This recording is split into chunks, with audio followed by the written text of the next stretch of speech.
Mais um vídeo. Bom, pessoal, e se eu falasse pra vocês que um cara descobriu a fórmula secreta da Coca-Cola? Vai dar merda, vai dar merda. A história da Coca-Cola já tem mais de 136 anos. São poucas as pessoas que podem falar que viram surgir a Coca-Cola. Tirando eles, né? O Peter do YouTube, aí ele pode falar, eu vi surgir. É verdade. É a bebida mais famosa que tem que ter em todo aniversário, né? Quer dizer, nem todo aniversário, né? Tem aniversário que tem Flecha Cola, Guaraná Cola, que não é bem um refrigerante, né? É um purgante. Então, a Coca-Cola, ela foi criada como um xarope para indigestão. Essa é a explicação, né, da minha avó. Sempre quando eu tava com uma dor na barriga, ela falava, toma isso aqui, ô miserável. Sempre com muito amor, né? É claro. Aí curava a indigestão e dava uma úlcera. Ah, não, aí não. Quando a Coca-Cola, ela começou a ser comercializada, ela custava 5 cents, que na nossa moeda seriam uns 25 centavos o copo, a dose. E hoje, com 25 centavos, você não compra uma bala, né? E mesmo naquela época, custando 25 centavos, ninguém tomava, ninguém comprava. Exatamente por isso que eu sempre falo aqui, às vezes grandes ideias não deslancham de cara quando a pessoa acabou de inventar ou criar. É que nem quando você começa a gostar de alguém. Às vezes não acontece de cara, tem que ter uma persistência. Hoje você vê, né? A Coca-Cola é uma das maiores marcas do mundo. No Brasil, nem se fala. Tem gente que toma Coca-Cola no café da manhã. Agora, tem uma pergunta, né? Que sempre fica, né? Que não é aquela pulguinha atrás da orelha. Qual que é a fórmula secreta da Coca-Cola? Muitas empresas tentam copiar, mas sempre falham miseravelmente. A Pepsi era uma competidora, né? Nos anos 90 era briga pra tudo quanto é lado, era propaganda pra tudo quanto é lado. Você vê, hoje depois de anos e anos competindo, a Pepsi continua competindo. E eu falo com a Dolinho, é claro. Só que agora tem uma revelação que pode mudar completamente a história da Coca-Cola. O Bart Elmore foi um dos podcasts mais famosos do mundo e falou muita, mas muita informação negativa para a Coca-Cola e qual o impacto que elas geram no meio ambiente. E o que ele falou agora, que a gente vai ver agora, a Coca-Cola, ela tenta esconder há anos e anos. E a gente vai ver isso aqui agora. Depois eu vou comentar mais. O negócio tá feio para a Coca-Cola. But here's the interesting thing, Joe. They kept the coca leaf as one of their secret ingredients. Yeah. It's so secret ingredient number 5. By the way, Coke doesn't like talking about this. This is not part of their history that they like discussing. Ele falando que a Coca-Cola não gosta de escutar o que ele vai falar, a gente já escuta aquela musiquinha, vai dar merda, né?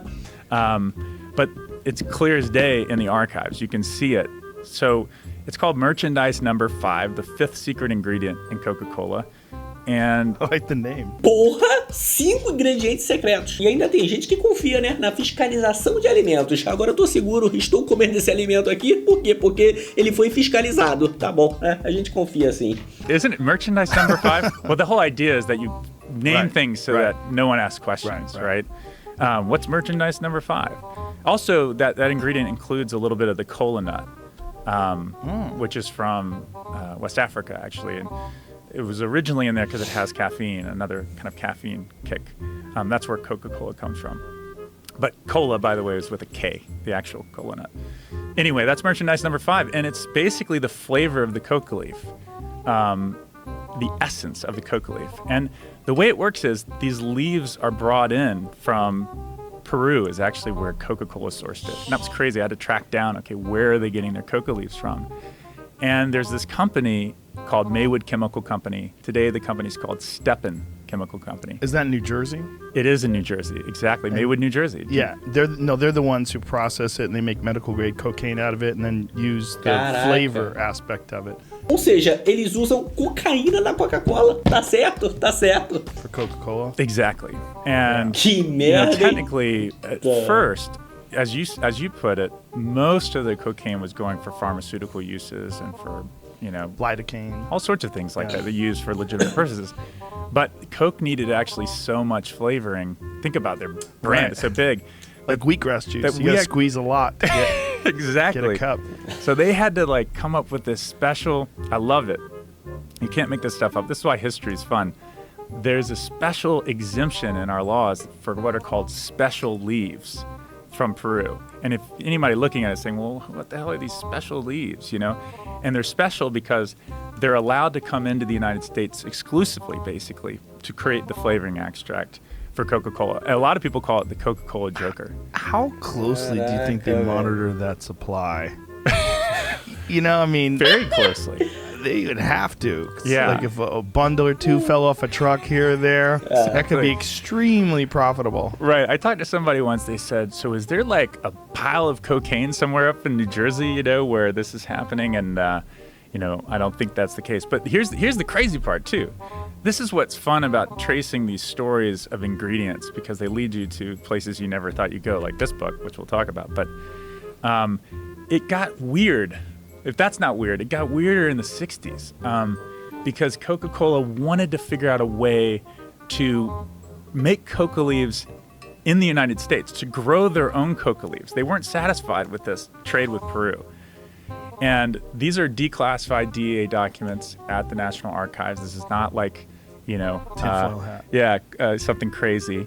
You can see it, and actually it's in the book. But basically, they petitioned the federal government to start growing it. At first, they're thinking like the Virgin Islands.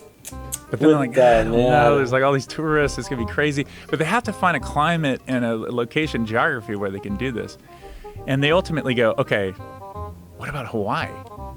And they do, Joe. They grew coca leaves secretly, a totally secret operation called the Alakea Project. Also called Alakea. What does that mean? Exactly. Nobody's gonna ask questions. You know, obfuscate the story. Ou seja, com dinheiro e influência, você consegue colocar coisas ilegais no seu produto. E o mais inacreditável é a gente ver como que tem pessoas corruptas o suficiente para poder aceitar isso. In Kauai. Oh, wow. And it was done through the University of Hawaii. They had to sign all these non-disclosure agreements, and they wouldn't publish their papers, you know, on the study of all this. The reason the government agreed to it is that Coke said, we're going to create a cocaine-less coca shrub. Like, basically breed a plant that doesn't have cocaine in it.